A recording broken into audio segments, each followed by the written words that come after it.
નમસ્કાર વિદ્યાર્થી મિત્રો, આત્મનિર્માણ ઓનલાઈન એજ્યુકેશન પોર્ટલની અંદર હું કૃણાલ પટેલ આપ તમામ મિત્રોનું હાર્દિક સ્વાગત કરું છું. મિત્રો, આજે આપણે બંધારણના પ્રશ્નો જોવા માટે મળ્યા છીએ. તો બંધારણના શેના પ્રશ્નો? તો આજે એક્ઝામ ગઈ છે પોલીસ ઇન્સ્પેક્ટરની, પીઆઈની, તેની. તો હવે જોઈએ આપણે કે ભાઈ પ્રશ્ન શું છે. સંસદીય સમિતિઓની બાબતમાં નીચેના પૈકી કયું વિધાન અથવા કયા વિધાનો સાચું અથવા સાચા છે? એટલે અહીંયા શું પૂછવામાં આવ્યું છે ભાઈ, કયા ટ્રુસ છે, બરાબર? એટલે સાચા વિધાનો કયા છે? તો પહેલો શું કહે છે, જાહેર હિસાબ સમિતિ જે છે એના લોકસભાના અધ્યક્ષ દ્વારા નામાંકિત કરવામાં આવેલ લોકસભાના 15 સદસ્યોની બનેલી હોય છે. એટલે ભાઈ આની અંદર બે વસ્તુ આપણે જોવાની કે ભાઈ આ નામાંકિત કરવામાં આવે છે કે ચૂંટવામાં આવે છે. તો ભાઈ આપણને યાદ રહેવું જોઈએ કે આની અંદર ચૂંટવામાં આવે છે. અને તો ચૂંટવામાં કઈ રીતે આવે છે? સપ્રમાણ પ્રતિનિધિત્વના એકલ સંક્રમણીય મત દ્વારા. અને બીજી વાત કે સદસ્યોની વાત કરી છે, તો માત્ર લોકસભાના સદસ્યો હોય,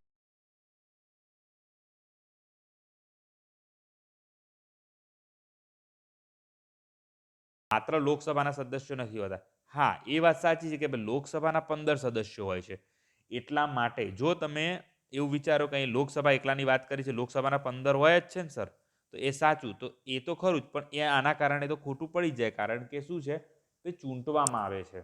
ઓકે, પછી શું છે, જો કોઈ સદસ્ય એ કોઈ સમિતિની ચૂંટાયા બાદ મંત્રી તરીકે નિયુક્ત થાય, એટલે કે ભાઈ મેં વાત કરેલી છે કે પીએસસી કમિટી જે છે એનો સદસ્ય જે છે એ ક્યારે પણ મંત્રી એટલે કે એક્ઝિક્યુટિવ ન હોવો જોઈએ. એ હંમેશા લેજિસ્લેચર એટલે કે ધારાસભાનો ભાગ હોવો જોઈએ, એટલે કે સંસદનો ભાગ હોવો જરૂરી છે. એટલે બીજું વિધાન જે છે એ તદ્દન સાચું છે. પહેલું વિધાન ઓટોમેટિક આપણે જાણીએ કે ખોટું છે, બીજું સાચું. હવે અધ્યક્ષે 22 સદસ્યોની સમિતિમાંથી કોઈ એક સમિતિના ચેરમેન તરીકે નિમણૂક કરે છે. એટલે અહીંયા મિત્રો એક વસ્તુ જે છે એ ખાસ ધ્યાન રાખવાની જરૂર છે કે મેં જે માન્યું છે ત્યાં સુધી બીજો અને ત્રીજો બંને સાચા છે. કારણ કે લખવામાં આવ્યું છે કે લોકસભાના અધ્યક્ષ દ્વારા નિમણૂક કરવામાં આવે છે. એટલે કે અને હા, 22 સદસ્યોમાંથી જ હોય છે. હા, એવું કહેવાય છે કે પરંપરાગત રીત જે છે એ મુજબ વિપક્ષી પાર્ટીના કોઈ પણ સદસ્યને આનો અધ્યક્ષ તરીકે નિમણૂક કરવામાં આવે છે. એટલે મેન વાત તો એ સાચી છે. પીઆઈની જે પહેલી પરીક્ષા પૂછાઈ હતી ત્યારે ઓપ્શન આપવામાં આવ્યો હતો ને એ સાચો હતો મિત્રો. પરંપરા છે એ વાત સાચી છે, પરંતુ આ પણ એની સાથે સાથે સાચું છે. એટલે ઓપ્શન ડી આવશે એ વધુ યોગ્ય છે. અહીંયા આપણે યોગ્યતાની દિશામાં જવું રહેશે. ઓકે, કે એ દિશામાં નહીં જઈએ કે ભાઈ સાચું કયું ખોટું કયું એકદમ, પરંતુ યોગ્ય. તો બીજું અને ત્રીજું, એટલે આ એ ઓપ્શન અને ડી ઓપ્શન બંને આવી શકે છે, પરંતુ ડી તરફ જવું એ સાચું વધારે રહેશે, યોગ્ય. પછી આપણે જોઈએ છીએ કે જીપીએસસી શું આન્સર કી પોતે આપે છે. હવે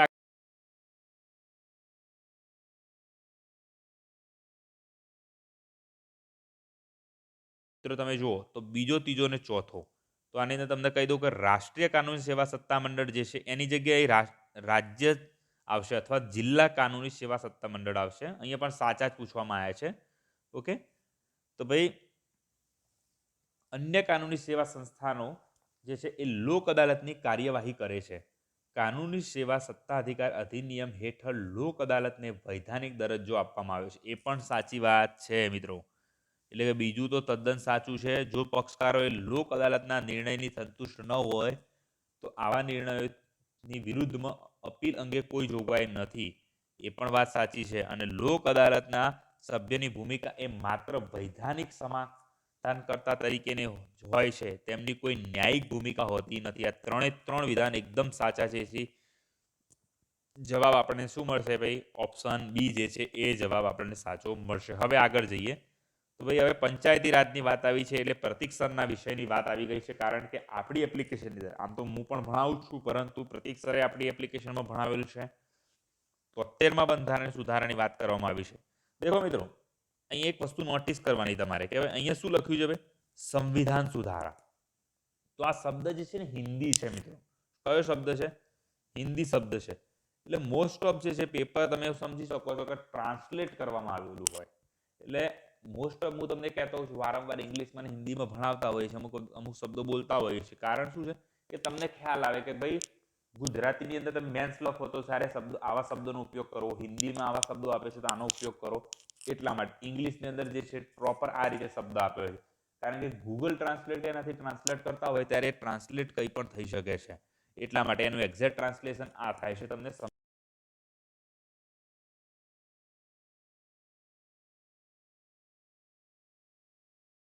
માટે તે સમયમાં હોય તેવા કોઈ કાયદા અથવા તે હેઠળ તેની એવી રીતે ગેરલાયક ઠેરવવામાં આવેલ હોય તો પંચાયતને સભ્ય તરીકે ગેરલાયક ગણશે. સાચી વાત છે, એવું કાયદા મુજબ તો ગણી જ શકાય. કોઈ પણ વ્યક્તિ જો તે 21 વર્ષની ઉંમરની થઈ ગઈ પણ 25 વર્ષની ઉંમરથી ઓછી છે તે કારણે તેને ગેરલાયક ઠેરવી શકાશે નહીં. તો આ બંને વિધાન સાચા છે, કારણ કે 25 વર્ષ તો શેના માટે છે? કઈ રાજ્ય વિધાનસભામાં, બરાબર, રાજ્યની વિધાનસભાને, વિધાનમંડળની વાત નથી કરી રહ્યો હું મિત્રો, વિધાનસભા કહું છું. અને બીજું કોના માટે? તો લોકસભા. એ બંને માટે 25 વર્ષ છે. એટલે અહીંયા ઓપ્શન સી જે છે એ ઓપ્શન તમારા મતે સાચો રહેશે. હવે 54મો પ્રશ્ન, આમ જોવા જાવ તો આ પ્રશ્ન હિન્દીનો છે, પરંતુ મેં આવરી લીધો છે કારણ કે આપણે ગવર્નર જનરલ એ બધાની સાથે ખાસ કરીને આપણે ઐતિહાસિક પૃષ્ઠભૂમિને તો આપણે બહુ જ વિસ્તૃતમાં આપણી એપ્લિકેશનમાં જોઈ છે, અને એવું કહી શકાય કે મોસ્ટ ઓફ આની અંદરથી બધું આવી જ જશે. તો જુઓ તમે શું કહે છે કે વાઇસરોય કાર્યાલય નાબૂદ થયું અને ગવર્નર જનરલની જોગવાઈ થઈ. સાચી વાત છે. અને પહેલા ગવર્નર જનરલ કોણ? Mountbatten. ગવર્નર જનરલની નિમણૂક જે છે બ્રિટિશ રાજા દ્વારા સત્તાધારી મંત્રીમંડળની સલાહ સૂચન અનુસાર કરવામાં આવતી હતી. એ પણ વાત સાચી છે. હવે શું છે, રજવાડાઓને ભારત અને પાકિસ્તાન બંનેમાં જોડાવાની છૂટ આપવામાં આવી હતી. એ પણ વાત સાચી છે. એટલે ભારતમાં 569 જેવા જોડાયા છે એવું કહેવાય છે. ઓકે, 559 જેવા, માફ કરજો. ઓકે, 565માંથી. ઓકે, હવે ચોથું શું કહે છે? આ અધિનિયમ હેઠળ 1950 સુધી જાહેર સેવકો એટલે કે મુલકી કર્મચારીઓની નિમણૂક કરવાની ચાલુ રહી. તો આની અંદર 4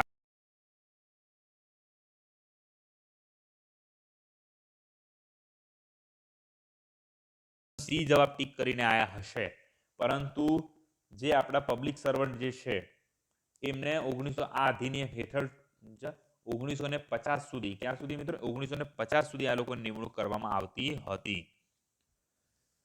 હવે અગત્યની વાત, તો ભાઈ સંવિધાન સભાની નીચે દર્શાવેલી સમિતિ પૈકીની કઈ સમિતિ અથવા સમિતિ યોગ્ય રીતે જોડાયેલી છે? તો પહેલી, પ્રાંતીય બંધારણ સમિતિ સરદાર પટેલ. મૂળભૂત અધિકારોની પેટા સમિતિ જેબી કૃપલાણી. અને મેં અહીંયા લખી જ દીધું છે ભાઈ કે લઘુમતીની પેટા સમિતિ કઈ હતી? તો એચસી મુખર્જી હતી. એટલે પહેલું ને બીજું જ સાચું છે, એટલે ઓપ્શન સી આની અંદર સાચો રહેશે. પછી હવે જોઈએ તો નીચેના પૈકી કઈ સમિતિએ રાજ્યને ભાષાના આધારિત પુનર્ગઠનનો ખ્યાલનો અસ્વીકાર કર્યો હતો? અસ્વીકાર, આ પણ હિસ્ટ્રી રિલેટેડ છે. યસ સરે પણ કદાચ લઈ લીધું હશે, પણ છતાં હું ફરીથી લઈ લઉં છું મિત્રો આ ક્વેશ્ચનને. તો આની અંદર એસકે ધાર અથવા ધર કહેતા હોય છે. પછી જેવીપી જવાહરલાલ નહેરુ સાહેબ, વલ્લભભાઈ પટેલ સાહેબ અને પટ્ટાભી સીતારામૈયા. અને ત્રીજી સમિતિ જે છે ફજલ અલી સમિતિ. તો ફજલ અલી સમિતિ જે છે એને તો શું કીધું ભાઈ? હા, તમે કરી શકો છો. કઈ રીતે રાજ્ય બનાવી શકો છો? ભાષા આધારિત રાજ્ય બનાવવા માટેની હા પાડેલી છે, અસ્વીકાર કરેલો નથી. એટલે આમાં અસ્વીકાર કર્યો હતો એવું પૂછવામાં આવે. એટલે કે એસકે ધાર અને જેવીપી. ફજલ અલીમાં કોણ હતું? હૃદયનાથ કુંજરુ ને એ બધા હતા. ઓકે, હવે એક વસ્તુ કે અમુક લોકો આ બાબતે કન્ફ્યુઝ છે, પરંતુ આ જવાબ જે છે એ જ આવશે.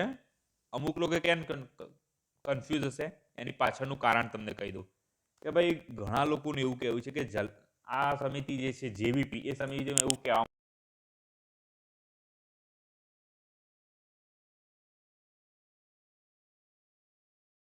રાજ્ય આપવાની વાત કરવામાં આવે એટલા માટે થઈને, પરંતુ એવી વાત કરવામાં આવી છે. એટલે એક પ્રકારે તો એનો અસ્વીકાર જ કરવામાં આવ્યો હતો.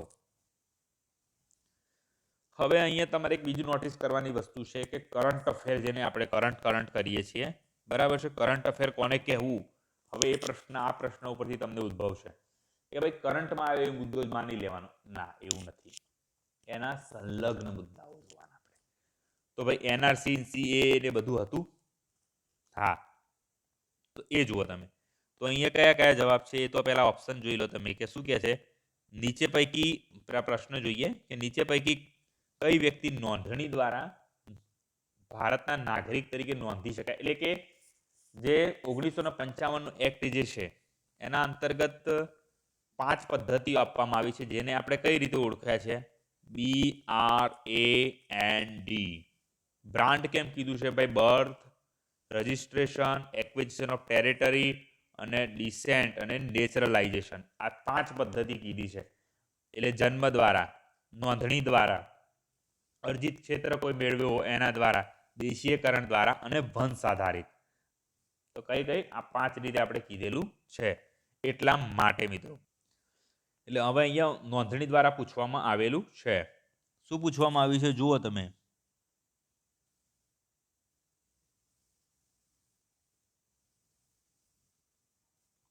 તો અહીંયા તમે જોશો કે ભારતના નાગરિક હોય એવા વ્યક્તિઓના સગીર બાળકો. શું? તો અહીંયા પૂછવામાં આવ્યું છે ભારતીય મૂળની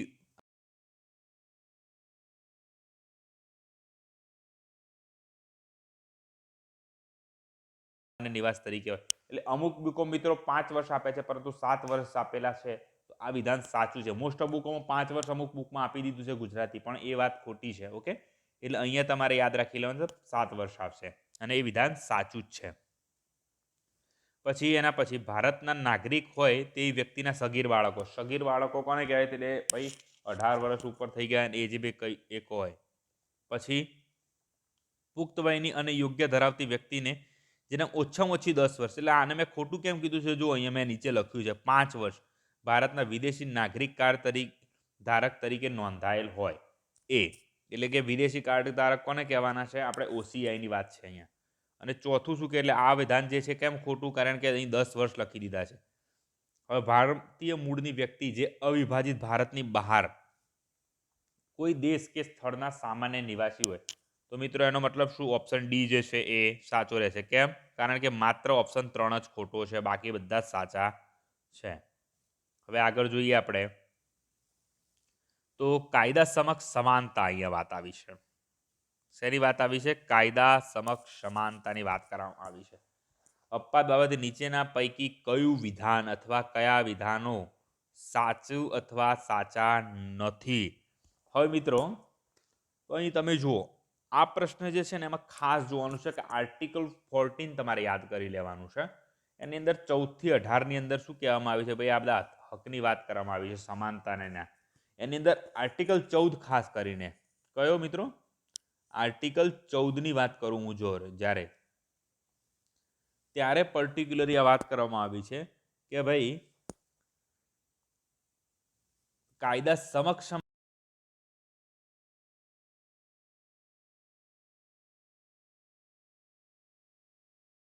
એના કારણે છે. તો શું છે કે રાષ્ટ્રપતિ જે છે અને રાજ્યપાલ વિરુદ્ધ તેમના હોદ્દાની મુદ્દત દરમિયાન કોઈ પણ પ્રકારની ફોજદારી કાર્યવાહી માંડી શકાય નહીં. તો એમના પહેલાના કોઈ પણ કેસ ચાલતા હોય કે પછીના કોઈ પણ એમાં ફોજદારી જે જ્યારે હોદ્દા ઉપર હોય ત્યારે તો એમના પર કરી શકાય જ નહીં. વાત તદ્દન સાચી છે 361 મુજબ. પછી કોઈ વ્યક્તિ જે છે સંસદની કોઈ પણ કાર્યવાહીના વસ્તુત સાચા અહેવાલની વર્તમાન પ્રસિદ્ધિના સંબંધમાં કોઈ ન્યાયાલયમાં કોઈ પણ દીવાની કે ફોજદારી કાર્યવાહીને પાત્ર થશે નહીં. એટલે આ વિધાન જે છે એ મિત્રો સાચું જ છે, પરંતુ અહીંયા વિધાનમાં પ્રશ્ન એવો ઉદ્ભવી જાય છે કે કાયદા સમક્ષ સમાનતાના અપવાદ. કાયદા સમક્ષ સમાનતાની અંદર શું આ વાતનો ઉલ્લેખ છે રીતે? ત્યારે લોકો કહે છે કે ભાઈ નથી એવું, એટલા માટે પ્રશ્ન ઉદ્ભવે છે. પરંતુ અહીંયા જવાબ છે એ સી જ આપશે જીપીએસસી, એવું મારું માનવું છે પર્સનલ. ઓકે, હવે 59 જે છે એ ભારતમાં ઈડબ્લ્યુએસ હેઠળના અનામતમાંથી બાકાત રાખવામાં બાબતમાં નીચેના પૈકી કયા વિધાનો સાચા છે? ઈડબ્લ્યુએસની વાત આવી ગઈ છે, ઇકોનોમિકલ વીકર સેક્શનની. તો આની અંદર પહેલી વસ્તુ કે જો કોઈ પણ વ્યક્તિ જે છે એને 10 એકર કે તેથી વધુ ખેતીની જમીન ધરાવતો હોય, તો ભાઈ આ વસ્તુ ખોટી છે. કારણ કે 10 એકર લખી છે, કેટલા આપવામાં આવી છે? 5 એકર આપવામાં આવી છે. અહીંયા હું સેન્ટ્રલ ગવર્મેન્ટના માટે પૂછવામાં આવ્યું છે, કારણ કે ગુજરાત ગવર્મેન્ટે તો માત્ર ને માત્ર આવકની જ મર્યાદા રાખી છે, અને ભાઈ ગમે એટલી જમીન હોય કોઈ ચિંતા નથી, માત્ર તમારી આવક જે છે 8 લાખથી વધારે થવી ન જોઈએ. ગુજરાત સરકારનું તો એવું કહેવું છે. એ રીતે ઈડબ્લ્યુએસ આપવામાં આવે છે. ઓકે, હવે જુઓ પછી શું છે નેક્સ્ટ, કે 1000 ચોરસ ફૂટ કે તેથી વધુ ક્ષેત્રફળ ધરાવતો રહેણાંકનો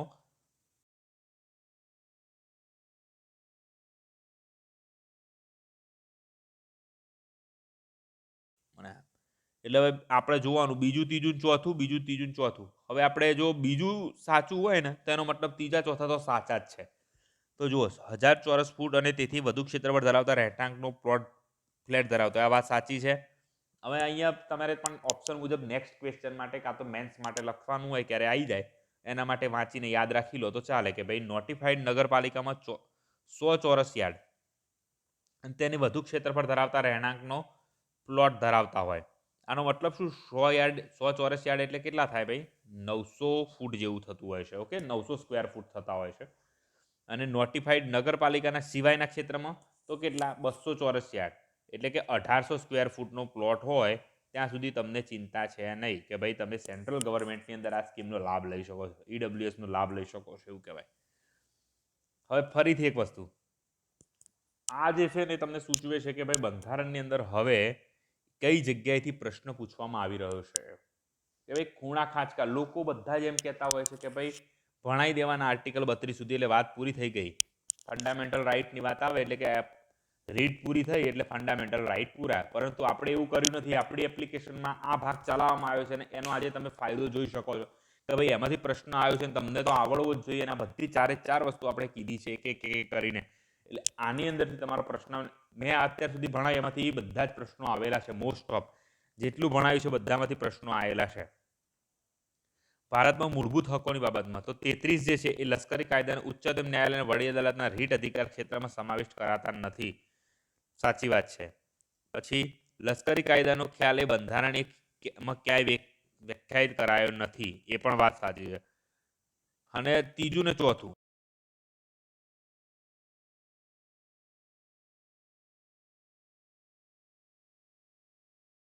એટલે આ અસર થઈ શકશે નહીં. એટલે અસર થાય છે એટલે આ વિધાન ખોટું છે. અને એના પછીનું લશ્કર કાયદો દેશના કોઈ ચોક્કસ ભાગમાં નહીં પરંતુ સમગ્ર દેશમાં, તો આ વાત પણ ખોટી છે કે ભાઈ નાનકડા ભાગની અંદર પણ લગાવવામાં આવે છે. તો એટલે ત્રીજું અને ચોથું વિધાન છે જે તદ્દન ખોટા છે. શું છે? ત્રીજું અને ચોથું વિધાન તદ્દન ખોટા છે. એનો મતલબ પહેલું ને બીજું સાચું, તો ઓપ્શન સી જે છે આપણે સાચો જવાબ મળી જશે. એના પછી જઈએ રાજ્યનીતિના માર્ગદર્શક સિદ્ધાંતો બાબતે નીચેના પૈકી કયા વિધાનો સાચા છે? તો એની અંદર સૌથી વધુ લોકો કન્ફ્યુઝ છે ઓપ્શન 1માં. કેમ કે બધાને ખબર છે કે બીજો ઓપ્શન જે છે ને એ સાચા જેવું ગણે છે. પરંતુ જ્યારે તમને બીજો આની અંદર ખબર છે તો પહેલો તમને એમ થઈ જાય સાચું. કારણ કે બંને એકબીજા સાથે સંલગ્ન છે, જોડાયેલા છે. તમે જુઓ શ્રી BN રાવ જે છે એટલે કે બેનિગલ નરસિંહ રાવ એટલે બંધારણ સલાહકાર. મેં તમને કીધું હતું કે ભાઈ ડોક્ટર BR આંબેડકરે બંધારણ બનાવ્યું છે, બંધારણના એ જનેતા છે. પરંતુ એમને પોતે જ કહી દીધું કે જો BN રાવ મારી સાથે ન હોત તો આજે આ બંધારણ જેવું બન્યું છે એવું બની ન શક્યું હોત. અને બીજી વસ્તુ એમને એવી કીધી હતી કે ભાઈ મારો જેટલો ફાળો છે ને બંધારણ બનાવવામાં એટલો જ ફાળો BN રાવનો છે. કેમ કીધું હોય? કારણ કે આ વ્યક્તિ ભાઈ એટલું મહત્વ ધરાવતા હતા અને આ અમુક દેશોના તેમને બંધારણને ઘણા 2-3 દેશની અંદર બંધારણ સલાહકાર તરીકે રહ્યા છે ને બધી વાત આપણે કરેલી છે આપણા લેક્ચરમાં. આની ડિટેલમાં માહિતી માટે આપણે લેક્ચર તમે જુઓ આત્મનિર્માણની અંદર તો તમને ખ્યાલ આવી જાય. તો ભાઈ શું છે? BN રાવ સાહેબ શું કહે છે કે ભાઈ 2 શ્રેણીના હકોની ભલામણ કરી હતી, ન્યાયપાત્ર અને બિન ન્યાયપાત્ર. 100% વાત સાચી છે, 110% વાત સાચી છે. પછી ઉપરની ભલામણો જે છે, ઉપરની ભલામણ એટલે આ પહેલું સાચું હોય તો બીજું સાચું જોઈએ, બીજું સાચું હોય તો પહેલું સાચું જોઈએ. એટલે પહેલું બીજું તો સાચું છે.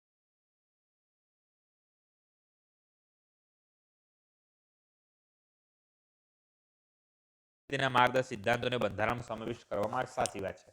અને છેલ્લે મિનર્વા મિલ્સ કેસ આવ્યો 1980નો. એમાં શું કીધું છે સુપ્રીમ કોર્ટે કે ભાઈ મૂળભૂત હકો જે છે એના પર માર્ગદર્શક સિદ્ધાંતોનું વર્ચસ્વ એ ગેરબંધારણીય છે. કારણ કે ભાઈ પેલા જે છે જસ્ટિસેબલ છે, પેલા નોન જસ્ટિસેબલ છે. અને મૂળભૂત હકો તો અગત્યના છે. એ તો ભાઈ જ્યારથી આપવામાં આવે ત્યારે માર્ગદર્શક સિદ્ધાંતો છે એના માટે છે કે ભાઈ તમારે વેલફેર સ્ટેટ બનાવવું હોય, કલ્યાણકારી રાજ્ય, તો અમે બતાવ્યા છે એ દિશા ધોરણ મુજબ જાઓ તો બનશે તમારું વેલફેર સ્ટેટ. એટલા માટે તો આનો મતલબ આ 3 જે છે વિધાન સાચા છે અને ઓપ્શન આવશે એ જવાબ. ઓકે, પછી આગળ જઈએ કે ભારતીય બંધારણ સુધારણા પ્રક્રિયા બાબતે એટલે બંધારણની અંદર સુધારા બાબતે વાત કરવામાં આવેલી છે. તો હવે અહીંયા કેવું થાય છે મિત્રો કે પહેલો જ ઓપ્શન જુઓ તમે, સાચા છે એવું પૂછવામાં આવ્યું છે પણ. ઓકે, એના બાબતે વિધાન આપે છે. બંધારણીય સુધારા પ્રક્રિયાનો પ્રારંભ સંસદમાં અથવા રાજ્ય વિધાનમંડળમાં. એટલે પહેલી વસ્તુ રાજ્ય વિધાનમંડળમાં થઈ શકે નહીં. એટલે ઓપ્શન 1 કેન્સલ. જ્યાં 1 આપ્યું છે એને ચોકડી મારી દો. એટલે કે એ તો આવશે જ નહીં. પછી સુધારણા વિધેયક જે માત્ર મંત્રીઓ દ્વારા દાખલ કરી શકાય છે. એમાં લોકો કન્ફ્યુઝ હોય છે, પણ હું કહી દઉં કે ભાઈ એવું નથી હોતું, બીજા દ્વારા પણ લાવી શકાય છે. બરાબર. પરંતુ આપણે હજી ત્રીજો ઓપ્શન જોઈએ. સંવિધાનની કેટલીક જોગવાઈઓ જે સુધારણા માટે ભારતના રાષ્ટ્રપતિની પૂર્વ મંજૂરીની આવશ્યકતા છે. પૂર્વ મંજૂરીની ક્યારે જરૂર પડે છે? બે જ જગ્યાએ. ક્યારે ક્યારે? એક તો મની બિલ અને રાજ્ય પુનર્ગઠનની વાત આવે એટલે રાજ્ય નવું બનાવવું કે સ્ટેટ રીઓર્ગેનાઇઝેશન બિલ જેને કહીએ છીએ, નાણાં બિલ અને રાજ્ય પુનર્ગઠનનો આ બંને વખતે. એટલે આ ઓપ્શન 3 ખોટો છે. એટલે ઓપ્શન 3 પણ ખોટો હોય જ્યારે તો શું થાય? પહેલો ત્રીજો બંને ખોટા છે. એનો મતલબ શું? આ ખોટો થઈ ગયો, આ ખોટો થઈ ગયો, આ પણ ખોટો થઈ ગયો. તો ઓપ્શન 4.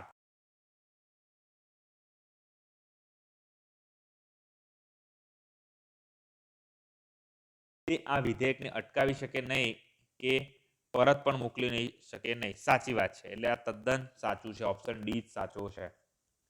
હવે આ 63મો ક્વેશ્ચન છે ને મિત્રો, એની અંદર નથી લખ્યું છે ને એ જ મોટો ક્વેશ્ચન છે. તમને હું સમજાવું કે ભાઈ મૂળભૂત સ્ટ્રક્ચર જ્યારે તમે વાત કરો, બંધારણના મૂળભૂત સ્ટ્રક્ચરની આપણે વાત કરીએ ને મિત્રો, ત્યારે લક્ષણ કયું સંવિધાનના મૂળભૂત ભાગરૂપે નથી એવું પૂછવામાં આવ્યું છે. એટલા માટે હું તમને કહી દઉં છું કે આ જ મોટો પ્રશ્ન છે એવું. હવે શું છે કે ભાઈ ન્યાય માટેની અસરકારક સુગમતા એટલે ઇફેક્ટિવ એક્સેસ ઓફ જસ્ટિસ, તો એને તમે ગણો તો હા ભાઈ હા, એને ગણાય. પછી રાષ્ટ્રની એકતા અને અખંડિતતા, તો એને ગણવાની, તો ભાઈ એ પણ મૂળભૂત માળખાનો ભાગ જ છે. હા છે. કારણ કે ભાઈ 4 વસ્તુ મેં તમને કીધેલી છે. ભાઈ સિક્યોરિટી, સોવરિનિટી, ઇન્ટિગ્રિટી અને યુનિટી. આ SSIU કહો, IUSS કહો, જે પણ કહો, બરાબર છે. આ 4 વસ્તુ જે છે એ તો સૌથી અગત્યની છે. તો ભાઈ નથી એવું હોઈ શકે? હોઈ જ ના શકે. અને આપણે 2 નંબરનો ઓપ્શન જોઈએ તો ખબર પડી જાય કે ભાઈ મૂળભૂત માળખાના ભાગરૂપે નથી. તો બીજા નંબરનું ના એવું બને. એટલે ભાઈ એ ઓપ્શન જે જનરલી બધા 4 જ 4 આવે છે, એટલે લોકો એ ટીક કરીને એવી રીતના આવે છે કે ભાઈ છે એવી રીતના સમજીને, પરંતુ ઇંગ્લિશમાં પણ નોટ લખેલું છે. એટલે આ ક્વેશ્ચન કેન્સલ થવાની સંભાવનાઓ રહેલી છે. હવે ફરી એક પ્રશ્ન આવે છે, જુઓ કે સંઘ અને રાજ્ય વચ્ચેના સંબંધો નીચેના પૈકી કયા વિધાનો સાચા છે? તો એની વાત કરવામાં આવી છે.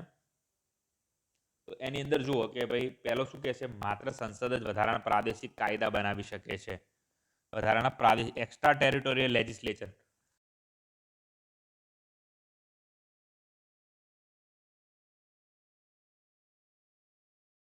એના નીચેની કક્ષાની એક્ઝામ કહો તો કઈ?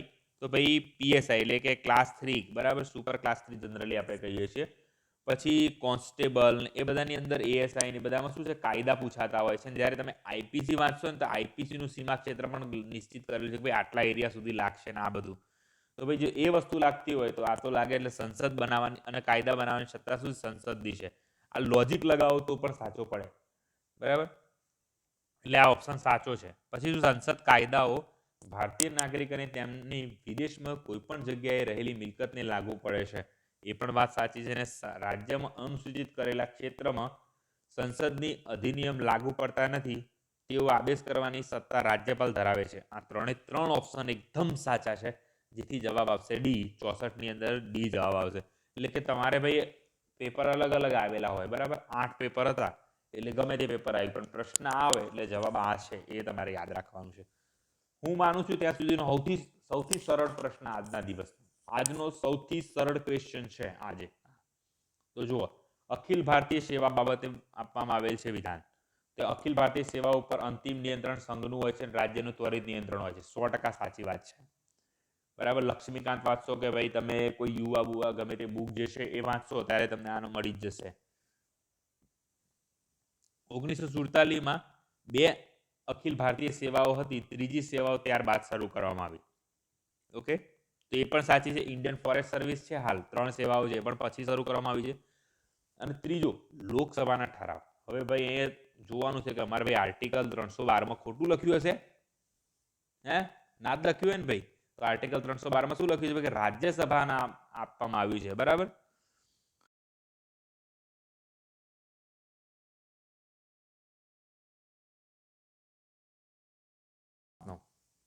એટલે આજના પેપરનું મેં સરળ કેમ ક્વેશ્ચન કીધું, આમાં આને સરળ ન ગણી શકાય, પણ સરળ કહેવા પાછળનું કારણ એવું છે કે આજના પેપરની અંદર એવી જગ્યાએથી પ્રશ્નો પૂછવામાં આવે છે કે આજ પહેલા એ એરિયાને કોઈએ છંછેડ્યા નથી, અથવા તો એમાંથી ક્વેશ્ચન પૂછવા માટેને કોઈએ તકેદારી લીધી નથી કે પૂછવાનો પ્રયત્ન જ નથી કર્યો, પરંતુ હવે પૂછ્યું છે એટલે ટ્રેન્ડ બદલી રહ્યા છે. એટલે આજનું પેપર જે છે અઘરું કહેવા કરતાં એક ક્વોલિટી વાળું પેપર આજે વધારે કહી શકો. અને આજના પેપરના બંધારણના ક્વેશ્ચનને તમે શું કહો કે ભાઈ ક્વોલિટી વાળું આવ્યું છે પેપર. કારણ કે લોકોએ બંધારણને હલકામાં લઈ લીધું. બંધારણમાં શું કે ભાઈ આ તો આવડવાવાળો વિષય છે, આની અંદર શું તૈયાર કરવાનું, આમાં શું વાંચવાનું હોય, એવું લોકોને થઈ ગયું છે. આ તો શીખવાની, આ તો મોજ કરવાનો વિષય છે, એને બધી વાતો ચાલતી હોય મોટી મોટી, એવું અત્યારે હોતું નથી. હવે આંતર સરકારી કરની ક્ષમતાઓની વાત છે, તો એની અંદર ઇન્ટર ગવર્મેન્ટ ટેક્સ ઇમ્યુનિટી બાબતે નીચેના પૈકી કયા વિધાનો સાચા છે? તો પહેલું, સંઘની મિલકતને રાજ્ય અથવા રાજ્યના કોઈ સત્તા અધિકાર દ્વારા લાદવામાં આવેલ તમામ પ્રકારના કરમાંથી મુક્તિ મળવી જરૂરી છે. સાચી વાત છે, બરાબર. પરંતુ રાજ્યની મિલકત આવકના સંઘના કરવેરામાં મુક્તિ મળતી નથી. એટલે આની અંદર મિત્રો ઓપ્શન શું છે? સી આવે છે. ઓકે, એ અને બી સાચો ઓપ્શન છે, બંને સાચા છે. હવે 67મો, તો હવે નેશનલ ઇમરજન્સી. મેં તમને વારંવાર કીધું છે, અને આ જે છે આપણે 1 કલાક ઉપર લેક્ચર લીધો છે આના ઉપર, 1 hour, અને આપણે કે કર્યું છે કે ભાઈ આની અંદર આ જ આવે. અને જુઓ, બેઠા બેઠા સ્ટેટમેન્ટ જેવું છે એક પ્રકારે, સંસદના કાયદા દ્વારા લોકસભાની મુદત એક સમય તેના સામાન્ય મુદત કરતાં 1 વર્ષ માટે લંબાવી શકાય. સાચી વાત. પછી લોકસભાના કાર્યકાળે સંસદના કાયદા દ્વારા વધુમાં વધુ 3 માસ માટે. અરે ભાઈ, આ તો ભાઈ રાજ્યની અંદર જ્યારે રાષ્ટ્રપતિ શાસન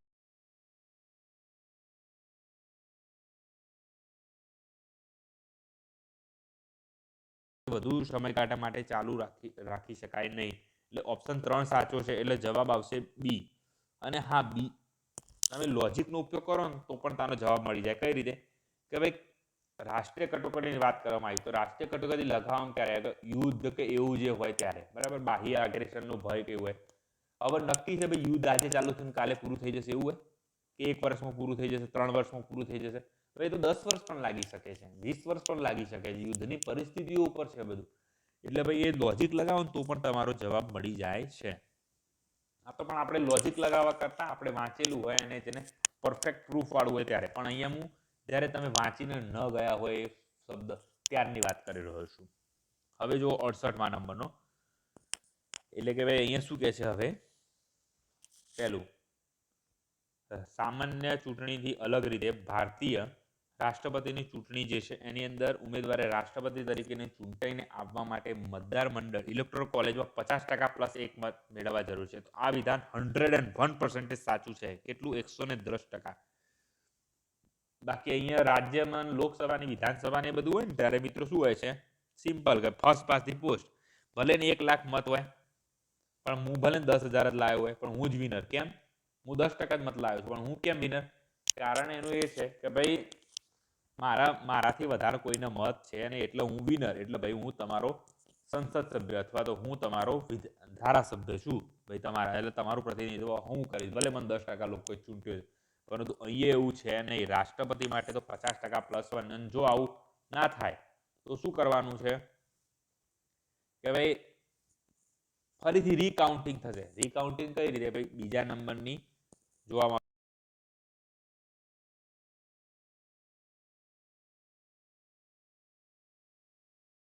મત જશે, ટ્રાન્સફર કઈ રીતે મારો મત થશે એની વાત બતાવવામાં આવી છે. અને એ કઈ રીતે ગણવું, એને કઈ રીતે ગણવું એ મોસ્ટ ઓફ જગ્યાએ ચલાવવામાં આવતું નથી. મોસ્ટ ઓફ ક્લાસીસની અંદર મોસ્ટ ઓફ સર ચલાવતા નથી, પરંતુ આપણી આત્મનિર્માણ એપ્લિકેશનની અંદર મેં પોતે આ ચલાવેલું છે. આ ચલાવ્યા બાદ મેં ચેલેન્જ આપી હતી કે ભાઈ તમને આવડી જશે, અને ના આવડે તો તમે મને ફરીથી આના વિશે પૂછી શકો છો કે ભાઈ આ કઈ રીતે ગણવામાં આવે છે એ. ઓકે, એટલે એટલું ડિટેલમાં ગયા હોય ત્યારે તમને આવું સામાન્ય ઓપ્શન તો ખબર પડી જાય કે 50% પ્લસ 1 સાચી વાત છે.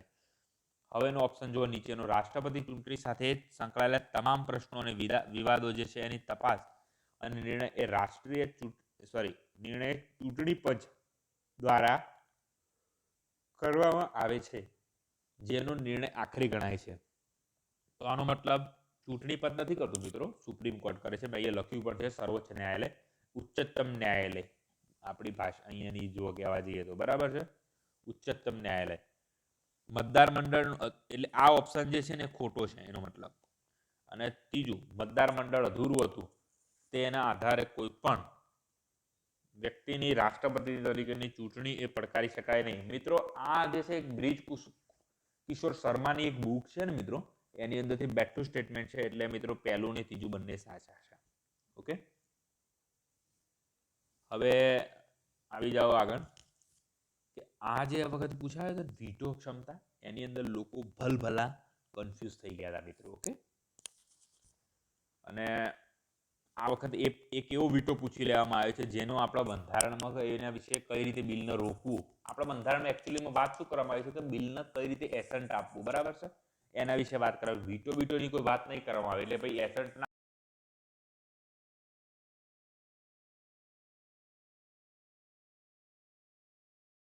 એક્ઝામ પણ વીટો તરીકે પૂછે છે એટલે આપણે વીટો જ કરીએ તો ઓકે છે. આમાં કંઈ ખોટું જેવું છે નહીં. આપણે તો કારણ કે એક્ઝામ ઓરિએન્ટેડ ખાસ જવાનું હોય છે. તો નિરપેક્ષ નિષેધાધિકાર, બરાબર છે, તેની અંદર જુઓ તમે કે શું કહે છે, વિધાનમંડળ દ્વારા પારિત કરવામાં આવેલ વિધેયકની મંજૂરી અટકાવવી રાખવી. આ સાચી વાત છે, અટકાવી શકે છે. યસ. પછી શરતી આપણે ક્વોલિફાઈડ વીટો જે છે ને મિત્રો એ આપણા બંધારણમાં નથી. એટલે મેં કે આપણા બંધારણમાં આવી કોઈ જોગવાઈ જ નથી કે આવું કરવા ના કરો. આ અમેરિકાના બંધારણમાં છે. પરંતુ કન્ટેમ્પરરી બંધારણ જે ખાસ કહેવામાં આવે છે આપણે, બરાબર, એ પણ ભણવાના હોય છે. અને ખાસ કરીને આપણે ઇંગ્લેન્ડ ને યુકેના બંધારણની થોડી જોગવાઈઓ તો આપણે જાણતા હોવા જરૂરી છીએ. તો બીજું શું કહે છે, શરતી નિષેધાધિકાર જે કહે છે એ વિધાનમંડળ દ્વારા ભારે બહુમતીથી સર્વોપરી થઈ શકે. સાચી વાત છે. નિલંબન એટલે કે મોકૂફી નિષેધાધિકાર એટલે કે વિધાનમંડળ સામાન્ય બહુમતી સર્વોપરી થઈ શકે છે. એટલે આપણે જાણ્યું હતું કે ભાઈ વિધાનમંડળ જ્યારે સસ્પેન્સિવ વીટોનો ઉપયોગ કરે એટલે ફરતી બિલ મોકલવામાં આવે, બિલ ફરતી પાસ થાય એટલે પછી માની લેવું પડે. હવે આ જે છે ને મિત્રો ઓપ્શન ડી, તો ખિસ્સા નિષેધાધિકાર એટલે કે પોકેટ વીટો, તે સંસદ દ્વારા 2/3 બહુમતી તેમજ અડધા રાજ્યના મત દ્વારા સર્વોપરી થઈ શકે. પણ રાષ્ટ્રપતિએ પોતાના ખીચામાં જ મૂકી દીધું બિલ, તો કાઢવું જ નહીં, ચાલવું જ નહીં, બરાબર. એ લોજિક લો અથવા તો પેલું ફરતી મોકલો તો એને રદ ના કરી શકાય. ભાઈ રાષ્ટ્રપતિ એનો ઉપયોગ કર્યો તો ઉપયોગ કર્યો. એટલે આની અંદર શું થશે મિત્રો કે ઓપ્શન બી જે છે ને એ સાચો રહેશે. કયો રહેશે? ઓપ્શન બી સાચો રહેશે. હવે આગળ જઈએ કે ભારતની કેબિનેટ સમિતિ વિશે નીચેના પૈકી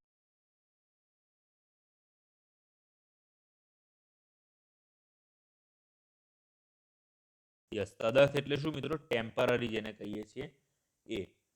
સ્થાયી સમિતિ બંધારે જ્યારે તદર્થ વૈધાનિક છે. આ પણ વિધાન ખોટું છે. અને રાષ્ટ્રપતિ પ્રધાનમંત્રી સલાહ અનુસાર આ સમિતિની રચના થાય છે. આ પણ વિધાન ખોટું છે. એટલે ઓપ્શન એ માત્ર સાચો રહેશે. હવે અગત્યનો પ્રશ્ન આવ્યો છે, આપણે ભણાયેલો છે ખાસ કઈને આને 3 થી 4 વખત કીધેલું છે. હું આમ તો મોસ્ટ ઓફ બધું ભણાયેલું જ આવ્યું છે, પરંતુ જે મેં 3, 4 વખત કીધું છે ને એ પ્રશ્નની હું વાત કરી રહ્યો છું હાલ. ખાસ તો 42માં બંધારણ સુધારા, 76 જે છે ને 1971ના વસ્તી ગણતરી રાજ્યોની લોકસભાની બેઠકોની ફાળવણી સુનિશ્ચિત કરવી. યસ, આ વાત શું છે? સાચી છે. ઓકે, શું છે મિત્રો? આ વાત સાચી છે. પણ અહીંયા સાથે સાથે રાજ્ય વિધાનસભા પણ આ વિધાન ખોટું નથી એટલે લખ્યું નથી એટલે, બરાબર. પણ આ વિધાન સાચું છે. પછી 2001માં 84માં સુધારો, એની અંદર 25 વર્ષ સુનિશ્ચિત કરવામાં આવે. હા, તો 2001 થી 2001 + 25 એટલે 2026 વર્ષ સુધી. એ પણ આપણે જાણીએ છીએ સાચી વાત છે. અને એ સુધારો પણ સાચો લખ્યો છે 84મો. ત્રીજું, તો 87મો બંધારણ સુધારાની વાત છે. તો એની અંદર શું છે કે 2003 થી 3માં થયો હતો. એ પણ વાત સાચી છે. ક્યારે થયો તો 2003 એવું લખ્યું છે, એ પણ સાચું જ છે મિત્રો. અને 2001ની વસ્તી ગણતરી આધારે નિર્વાચન ક્ષેત્રનું સીમાંકન કરવા જણાવ્યું. તો એ વાત સાચી છે. ઓકે, એટલે ઓપ્શન ડી. હવે કોઈ વ્યક્તિએ સંસદના સદસ્ય તરીકે ચૂંટાવા માટે ગેરલાયક ઠેરવાય છે. હવે ક્યારે ગેરલાયક ઠેરવાય તો જુઓ, તો ભારત સરકાર અથવા રાજ્ય સરકાર હેઠળ બીજા કોઈ લાભનો હોદ્દો ધરાવતી હોય, તે મુક્તિ નહીં ઠારવેલી નાદાર હોય. એટલે કે નાદાર એટલે ઇન્સ્ટોલમેન્ટ. આવું ક્લિયર આ બે વસ્તુ લખેલી છે એટલે વાત સાચી છે, બરાબર. ગેરલાયક ઠેરવી શકાય.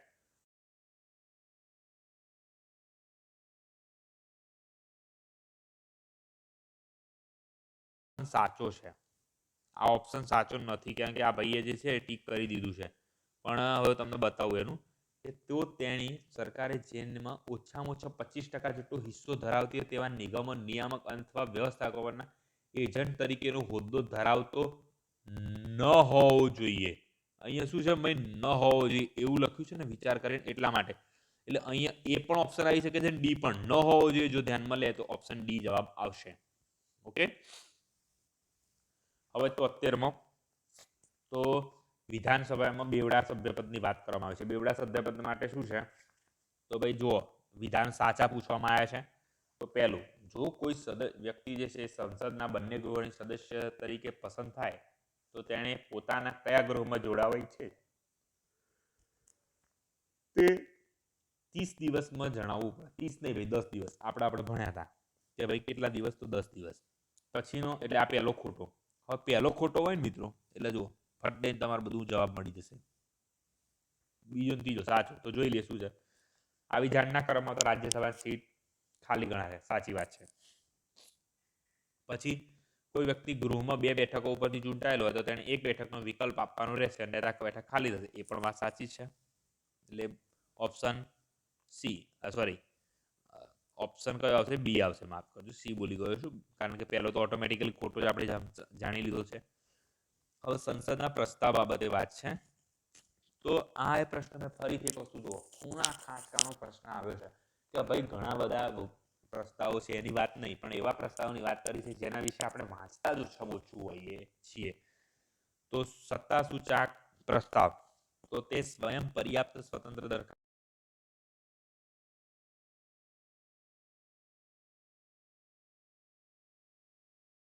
જેને સબસ્ટિટ્યુટ મોશન કહે છે, તે એક મૂળ પ્રસ્તાવની અવેજીમાં ચલાવવામાં આવતો અવેજી પ્રસ્તાવ છે અને તેને મૂળ પ્રસ્તાવના વિકલ્પની દરખાસ્ત કરે છે.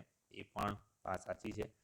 સમાપન પ્રસ્તાવ, તો આ પ્રસ્તાવ જે છે સભ્ય દ્વારા ગૃહમાં કોઈ મુદ્દા પર ચર્ચા અને ટૂંકાવા માટે કરવામાં આવતો પ્રસ્તાવ છે. તો એ પણ, એટલે 3 વિધાન સનાતન સત્ય જેવા છે, એટલે 100% સાચા છે. હવે 75મો પ્રશ્ન. આ પ્રશ્ન થોડો કોમ્પ્લિકેટેડ, થોડો સારો. આપણે આ ભણ્યા છીએ આરામથી, અને આને 2 થી 3 વખત આપણે વાત કરીએ પાછી.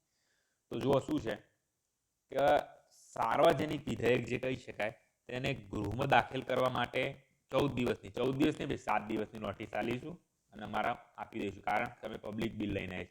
અને બિન સરકારી વિધેયક માટે તો આપણે કીધું હતું ભાઈ 1 મહિનો જુઓ. એટલે આની અંદર શું છે, જવાબ કયો આવશે, માફ કરજો, બી જવાબ આવશે. કયો જવાબ આવશે, બી. કારણ કે એ બી જ સાચું છે, કારણ પેલામાં 14 લખી દીધા, 14 નહીં ભાઈ 7 આવશે. એટલા માટે.